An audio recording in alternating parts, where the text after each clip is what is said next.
Hi friends, welcome to Q&A episode number 171. Every Sunday మన ఛానల్లో Q&A episode జరుగుతుంది కదా. లాస్ట్ సండే Q&A వీడియోలో ఏదైతే మీరు కామెంట్స్ చేశారో వాటిలో కొన్ని ఇంట్రెస్టింగ్ కామెంట్స్ని పిక్ చేసి వీడియో అయితే రికార్డ్ చేస్తా ఉన్నాను. లాస్ట్లో బైక్ న్యూస్ గురించి కూడా మాట్లాడుకుందాము. స్కిప్ చేయకుండా ఈ ఎపిసోడ్ మొత్తం చూడండి, ఇంట్రెస్టింగ్గా ఉండిద్ది. ఫస్ట్ కామెంట్ చూసుకున్నట్లయితే ఇండియన్ గేమర్ అడిగారు, bro should we consider Duke 250 or ట్రాన్స్ స్పీడ్ T4? స్పీడ్ T4లో మీకు సింగిల్ లాంగ్ సీట్ అయితే ఉండిద్ది, ఫ్యామిలీకి యూజ్ చేసుకోవచ్చు. డ్యూక్ 250తో కంపేర్ చేసుకుంటే అందులో మీకు పవర్ అండ్ టార్క్ ఎక్కువ ఉండిద్ది. 31 PS పవర్, 36 Nm టార్క్ అయితే ఇస్తారు కాబట్టి కొంచెం పెర్ఫార్మెన్స్ అయితే ఎక్కువ ఉండిద్ది అనమాట. లాంగ్ రైడ్కి వెళ్ళిపోవచ్చు, మీకు మొత్తం LED లైట్స్ ఉంటాయి. ప్రైస్ కొంచెం తక్కువ అనమాట. అలా ఆలోచిస్తే మీరు స్పీడ్ T4కి వెళ్ళిపోండి. ప్రైస్ ఎక్కువైనా పర్వాలేదు, నాకు మంచి సస్పెన్షన్ ఉండాలి, మంచి బ్రేక్స్ ఉండాలి, లుక్స్ అయితే నెక్స్ట్ లెవెల్ ఉండాలి, కొద్దిగా మైలేజ్ కూడా రావాలి అని అనుకుంటే అప్పుడు మీరు డ్యూక్ 250 తీసుకోండి. అందులో మీకు SOS ఇంజిన్ ఉండిద్ది. కొంచెం పెర్ఫార్మెన్స్ తక్కువ ఉన్నప్పటికీ మీకు మైలేజ్ అయితే వస్తుంది స్పీడ్ T4తో కంపేర్ చేసుకుంటే. నెక్స్ట్ కార్తిక్ యాదవ్ కామెంట్ చేశారు, Grimeca brakes versus Bybre brakes which are better అని చెప్పేసి. గ్రెమికాతో కంపేర్ చేసుకుంటే బైబ్రే బ్రేక్స్ అయితే చాలా బాగా పెర్ఫామ్ చేస్తాయి. ఈ బైబ్రే బ్రేక్స్ ఎవరి అంటే బ్రెంబో కంపెనీ వాళ్ళే అనమాట. జనరల్గా బ్రెంబో బ్రేక్స్ మనం ఏ వెహికల్స్కి చూస్తాం, సూపర్ బైక్స్కి చూస్తాం కదా, అందులో మీకు టాప్ నాచ్ క్యాలిపర్స్ అయితే ఉంటాయి. బ్రేక్స్ అయితే చాలా బాగా పెర్ఫామ్ చేస్తాయి అనమాట. ఆ కంపెనీ వాళ్ళు ఎలా ఆలోచించారంటే తక్కువ సీసీ ఉన్న వెహికల్స్లో కూడా మా క్యాలిపర్స్ ఉండాలి అని చెప్పేసి ఆలోచించారనమాట. 600 cc కన్నా తక్కువ ఉన్న వెహికల్స్లో మనం ఎక్కువగా బైబ్రే బ్రేక్స్ చూస్తాము. బైబ్రే అంటే బైబ్రెంబో అనమాట. సో వాళ్ళవి కాబట్టి ఖచ్చితంగా బ్రేక్ క్యాలిపర్స్ అయితే చాలా బాగుంటాయి గ్రెమికాతో కంపేర్ చేసుకుంటే. నెక్స్ట్ సాంబా కామెంట్ చేశారు, అన్న 2025లో NS200 పర్చేస్ చేయాలా, N250 పర్చేస్ చేయాలా, క్లారిటీ చెప్పు బ్రో అని చెప్పేసి. నేనైతే మీకు N250 సజెస్ట్ చేస్తా. అందులో మీకు ఆయిల్ కూల్ ఇంజిన్ అయితే ఉండిద్ది, యూనిక్ డిజైన్ అనమాట. ఆ డిజైన్ అయితే నాకు చాలా బాగా నచ్చింది. NS200తో కంపేర్ చేసుకుంటే పవర్ అండ్ టార్క్ అయితే ఆ వెహికల్ ఎక్కువ ఉండిద్ది కాబట్టి పెర్ఫార్మెన్స్ బాగుండిద్ది, లాంగ్ రైడ్ కూడా వెళ్ళిపోవచ్చు. మెయింటెనెన్స్ కూడా మీకు NS200తో కంపేర్ చేస్తే ఈ వెహికల్ కొద్దిగా తక్కువ అయితే ఉండిద్ది కాబట్టి నేను మీకు ఈ వెహికల్ సజెస్ట్ చేస్తాను. లేదు బ్రో నాకు లిక్విడ్ కూల్ ఇంజిన్ కావాలి, నాకు ఎక్కువగా ఇంజిన్ హీట్ అయితే నచ్చదు అనుకున్నప్పుడు మీరు NS200 కూడా కన్సిడర్ చేసుకోవచ్చు. నెక్స్ట్ మన మాటలో అయితే కామెంట్ చేశారు, second time asking, bike fail అవడం అంటే ఏంటి? బైక్ ఫెయిల్ అవడం అనేది ఏమీ ఉండదు బ్రో. ఏ కంపెనీ అయినా సరే చాలా జాగ్రత్తగా అన్ని మంచి మంచి స్పెసిఫికేషన్స్తో తయారు చేసి వెహికల్ లాంచ్ చేసిద్ది. చాలా వరకు ఆ వెహికల్ని టెస్ట్ చేసిద్ది. టెస్ట్ చేసిన తర్వాత పాస్ అయితేనే ఆ వెహికల్ బయటకు వస్తుంది అనమాట. ఫెయిల్ అనేది దేన్ని బేస్ చేసుకుని కన్ఫర్మ్ చేస్తారు అని చెప్పేసి అడిగారు కదా. మనం వెహికల్ షోరూమ్కి వచ్చిన తర్వాత చూస్తాం కదా, చూడగానే ఆ వెహికల్ నచ్చింది అనుకోండి మనం కొంటాం, నచ్చలేదు అనుకోండి ఆ వెహికల్ని స్కిప్ చేసి వేరేది కొంటాం కదా. సో అట్లా ఒక 100 మంది ఆ వెహికల్ని స్కిప్ చేశారనుకోండి, చూడగానే నచ్చకపోతే ఎవరు కొనరు కదా, అప్పుడు ఆ వెహికల్ ఫెయిల్ అయిందని చెప్తారు. ఇప్పుడు నేను చూడగానే నాకు ఆ వెహికల్ నచ్చలేదు అనుకోండి, బ్రో ఆ వెహికల్ నచ్చలేదు బ్రో అని మీకు చెప్తాను. సో మీరు ఇంకొక నలుగురికి చెప్తారు, ఆ నలుగురు ఇంకొక నలుగురికి చెప్తారు. అట్లా ఆ వెహికల్కి సంబంధించిన మౌత్ పబ్లిసిటీతో అది ఫెయిల్ అయిపోయింది అనమాట. సో ఏదైనా సరే వెహికల్కి సంబంధించిన డిజైన్ బాగుంటేనే కొనాలనిపించింది. దాని తర్వాత మంచి మంచి స్పెసిఫికేషన్స్ ఉంటే ఆ వెహికల్ వేరే వెహికల్తో కంపేర్ చేసుకుంటూ దీన్ని కన్సిడర్ చేసుకుంటాం అనమాట. ఫర్ ఎగ్జాంపుల్గా N125 చూసుకున్నట్లయితే డిజైన్ మనకి కొద్దిగా యూనిక్గా ఉండిద్ది.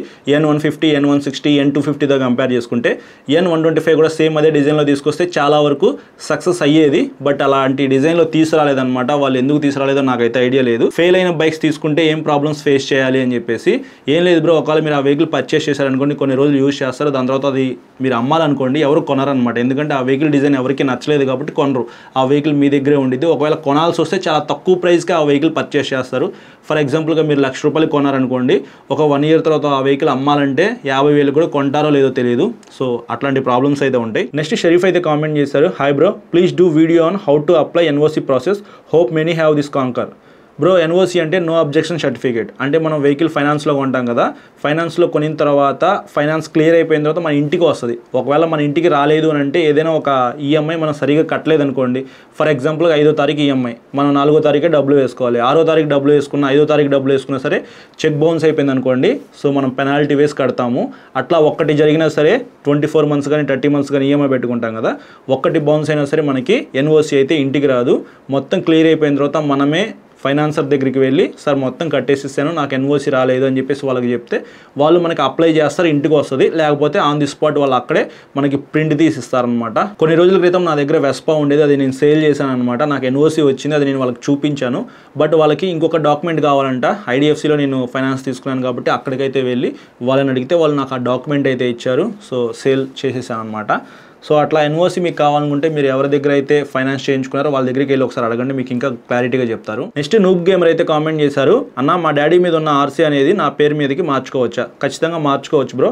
మారిస్తే ఏం డాక్యుమెంట్స్ కావాలి? మీ డాడీకి సంబంధించిన ఆధార్ కార్డు, డ్రైవింగ్ లైసెన్సు, ఆ ఒరిజినల్ ఆర్సీ కార్డు ఏదైతే ఉందో అవి తీసుకొని మీకు దగ్గరలో ఉన్న బైక్ ఫైనాన్స్ చేసే వాళ్ళు కానీ లేకపోతే ఆర్టీఓ ఆఫీస్ కానీ వెళ్ళండి. వాళ్ళైతే మీ పేరు మీదకి ట్రాన్స్ఫర్ చేస్తారు. మీ ఆధార్ కార్డు, మీ డ్రైవింగ్ లైసెన్స్ కూడా తీసుకెళ్తే సేఫ్ అనమాట. వాళ్ళకి ఏ డాక్యుమెంట్స్ కావాలో అవి వాళ్ళకి ఇవ్వండి. హ్యాపీగా మీ డాడీ ఫస్ట్ తంబు వేస్తారు. తంబు వేసిన వెంటనే మీరు తంబు వేయాలి. ఇఫ్ ఇన్ కేస్ ఓటీపీ వస్తే ఆ ఆర్సీకి లింక్ అయిన ఏదైతే ఫోన్ నెంబర్ ఉందో ఆ ఫోన్ నెంబర్కి ఓటీపీ వస్తుంది. ఫస్ట్ మీ డాడీకి వస్తుంది, దాని తర్వాత మీకు. సో ఇట్లా ఎక్స్చేంజ్ చేసుకొని మీ పేరు మీదకి మార్చుకోవచ్చు. ఇప్పుడు నేను చెప్పిన డాక్యుమెంట్స్ ఏవైతే ఉన్నాయో అవి స్టేట్ని బట్టి మారచ్చు కాబట్టి ఒకసారి మీకు దగ్గరలో ఉన్న ఆర్టీఓ ఆఫీస్ దగ్గరికి వెళ్ళి కన్ఫర్మ్ చేసుకోగలరు. మాలపాటి రామిరెడ్డి కామెంట్ చేశారు, హాయ్ అన్న, నా 2 వీలర్ తెలంగాణలో రిజిస్ట్రేషన్ అయింది. నేను ఇప్పుడు బెంగళూరులో ఉంటున్నాను. వెహికల్ కూడా బెంగళూరులోనే ఉంది. What is the processor to use the vehicle in Bengaluru? I mean need to change the registration to Karnataka or I use the vehicle with Telangana registration? Bro, మీరు ఎక్కువ రోజులు అక్కడే స్టే చేసే మాట అయితే కర్ణాటక రిజిస్ట్రేషన్ చేయించుకోవడమే బెస్ట్ అని చెప్తాను. Aadhaar card, driving licence, RC book తీసుకొని వాళ్ళ దగ్గరికి వెళ్ళండి. వాళ్ళైతే కర్ణాటక రిజిస్ట్రేషన్ అయితే చేస్తారు. అక్కడ లైఫ్ ట్యాక్స్ అయితే పే చేయాలి. కొంచెం అమౌంట్ అయితే ఖర్చు అవుతుంది అనమాట. వెహికల్ని బట్టి మారిద్ది ప్రైస్ అనేది. లేదు నేను ఎక్కువ రోజులు అక్కడ ఉన్నాను, తెలంగాణకు వచ్చేసేస్తాను అనుకుంటే మీరు రిజిస్ట్రేషన్ చేసుకోవాల్సిన అవసరం అయితే ఏమీ లేదు. నెక్స్ట్ రాము 325 అయితే కామెంట్ చేశారు, అన్న యమహా నుంచి న్యూ మోడల్ బైక్స్ లాంచ్ అవుతాయా అని చెప్పేసి. చెప్పలేం బ్రో. రీసెంట్గా హోండా వెహికల్స్ అయితే లాంచ్ అయినాయి కదా, 2 వెహికల్స్ అయితే సడన్గా లాంచ్ చేశారు. అసలు నాకైతే ఇన్ఫర్మేషన్ కూడా లేదనమాట హోండా దగ్గర నుంచి పలానా వెహికల్స్ లాంచ్ చేస్తున్నాము అని చెప్పేసి. చాలా సడన్గా లాంచ్ చేశారు. వీళ్ళు కూడా అలా సడన్గా లాంచ్ చేయొచ్చు. మనం ప్రెడిక్ట్ అయితే చేయలేము కదా.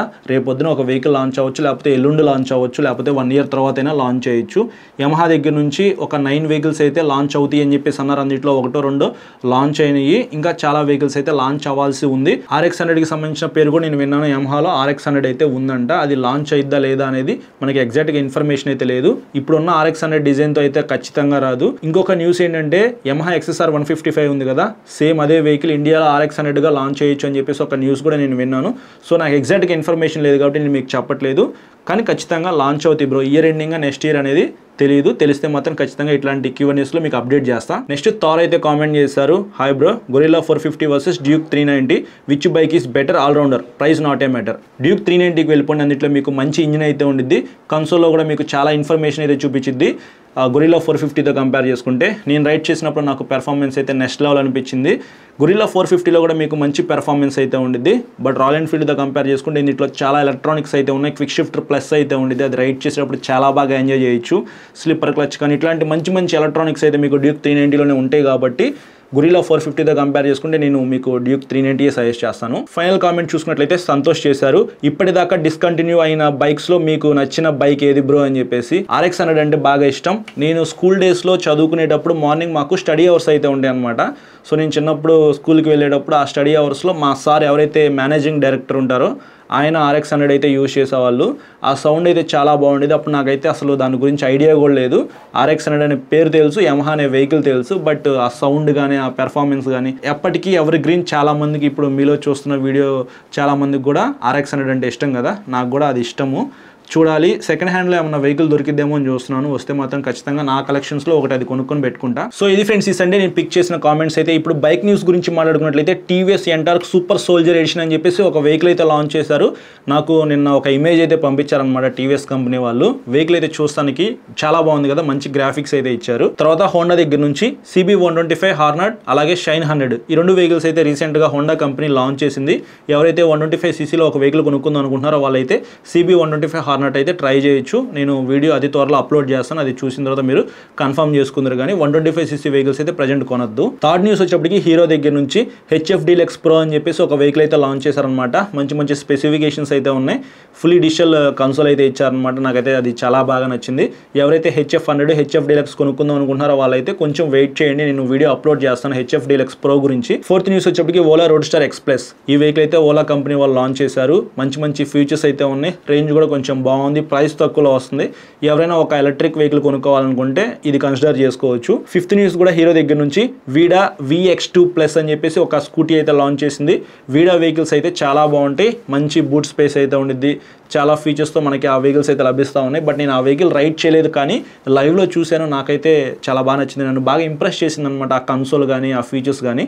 ఇప్పుడు దాన్ని ఇంకొంచెం మంచిగా అప్డేట్ చేస్తూ తీసుకొచ్చారు కాబట్టి ఇది మీరు కన్సిడర్ చేసుకోవచ్చు. బ్రో కన్సిడర్ చేసుకోవచ్చు అనంటే మీరు ఏదైనా ఎలక్ట్రిక్ వెహికల్ కొనుక్కోవాలి కొనుక్కోవాలి అని అనుకుంటే ఇది కూడా కన్సిడర్ చేసుకుని ఫస్ట్ షోరూమ్కి వెళ్ళి చూడండి, మీకు నచ్చితే కొనుక్కోవచ్చు. నేనైతే ఎగ్జాక్ట్గా ఇది కొనుక్కోమని చెప్పట్లేదు, జస్ట్ ఇన్ఫర్మేషన్ ఇస్తున్నాను. 6th న్యూస్ వచ్చేప్పటికి టీవీఎస్ దగ్గర నుంచి అపాచీ RTR 310 ఆల్రెడీ పాత వెహికల్ ఉంది కదా, కొత్తగా అప్డేట్ చేస్తూ మంచి మంచి ఫీచర్స్ ఇచ్చి లాంచ్ చేశారు. ఎవరైనా టీవీఎస్ అపాచీ RTR 310 కొనుక్కోవాలి అని అనుకుంటే లేటెస్ట్ వెహికలే కొనుక్కోండి. 7th న్యూస్ కూడా టీవీఎస్ దగ్గర నుంచే టీవీఎస్ రైడర్ 125 ఫ్రెండ్స్ అయినా మనకి పెట్రోల్ డిస్క్ బ్రేక్ అయితే ఉండేది, కానీ ఏబిఎస్ మిస్ అవుతుంది కదా. 2026లో ఖచ్చితంగా ఏబిఎస్ వచ్చే అవకాశం అయితే ఉంది.